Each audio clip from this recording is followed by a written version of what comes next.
President Obama talked about Rosa Parks' singular act, but it wasn't exactly singular because you had done it before, 9 months before.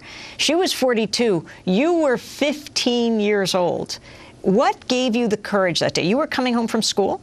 Yes. What gave me the courage? All the unfair treatment that I had experienced in my early childhood. Plus, you remember February, we celebrated Negro History Week, but our school did it for the whole month.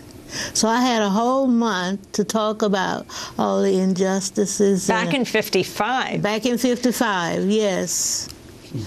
So I tell them we had an instructor named Ms. Geraldine Nesby. She refused to teach English. She taught literature. And Mrs. Joseph Lawrence, my history teacher, she taught us about Africa. And we learned about, through current events, we learned about Africa. And so I began to think, about all of this and how unfair we was treated. And when the bus driver called in the police, they accused you of resisting arrest as well as refusing to give up your seat. Could you talk about that when the police came in to haul you off the bus? One of the questions asked, why didn't you get up when the bus driver asked you and the policeman? I said I could not move because history had me glued to the seat. And they say, how is that? I say, because it felt like soldier on the truth, hands were pushing me down on one shoulder, and Harriet Tubman, hands were pushing me down on another shoulder.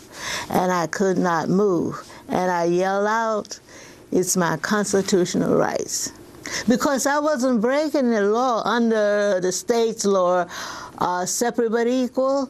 I was sitting in the area that was reserved for black pensioners. At that time, we didn't want to be called black because black had a negative connotation. We were called colors.